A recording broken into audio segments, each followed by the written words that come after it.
Let's review these bag organizers that I bought from Lazada. Please check the description for the product link. So let's start. I bought 3 colors of this product. Meron tayong violet. Meron tayong world. And lastly, we have black. Marami pang choices doon sa shop.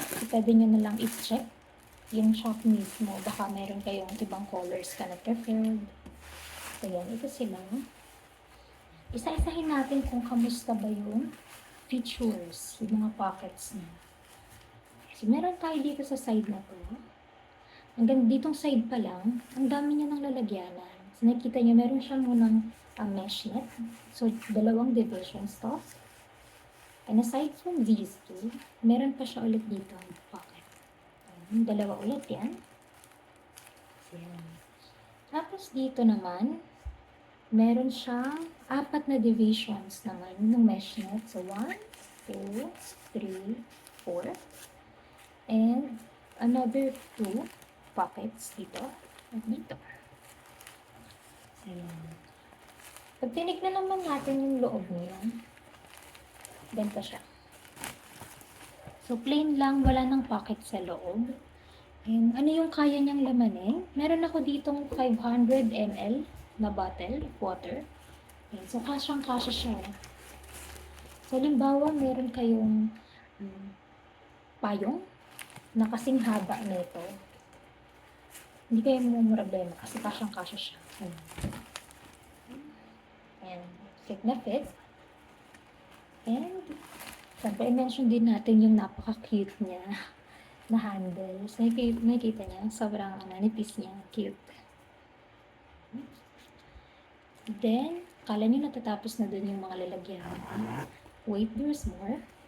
Meron pa tayo ditong 2 zipper na pockets. Ito yung isa. Pag tinignan mo yung loob niya, wala rin siyang pockets. Plain na lang siya.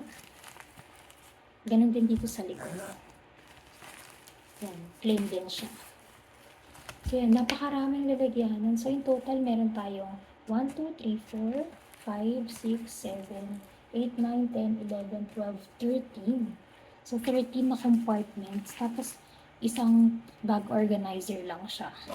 So para to sa mga tao na ang daming bit-bit. Halimbawa, pag magta-travel, yung iba, ang daming bit-bit na makeup, yung ibang daming bit-bit na hubot, mga products, mga personal stuff. Yan. Bagay na bagay ito sa inyo. And lahat naman sila, itong red and black as well, pare-parehas lang din sila ng features. Yan. Ito yung sa black. Ang ganda ng black. Ang formal ng itsura niya. Ang classy. So, ayan.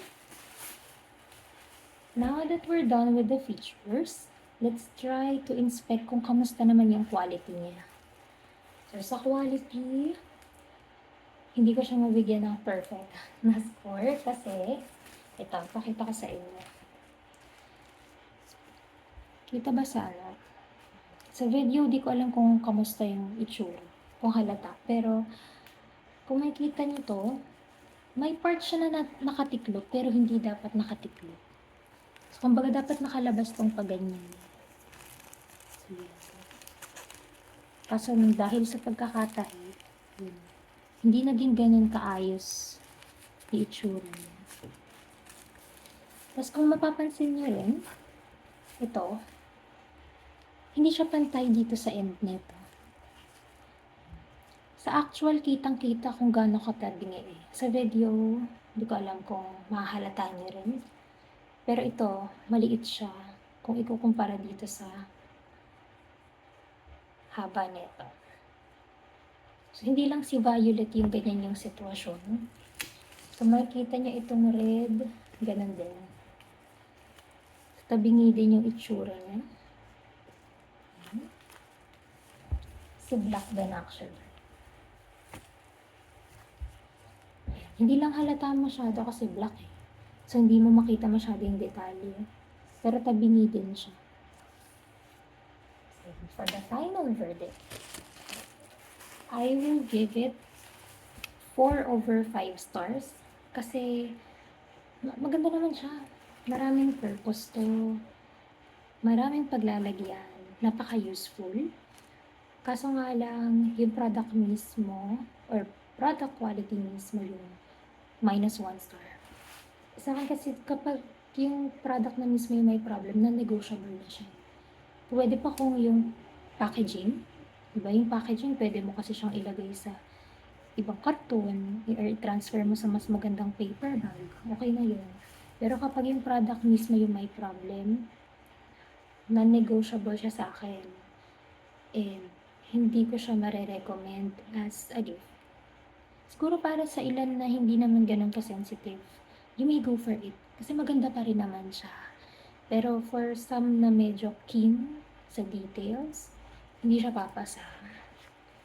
So, ayun. Pero in the end, kayo pa rin yung magde-decide. Personal opinion ko lang naman na hindi ko siya ibibigay as a gift. Okay? Bye-bye!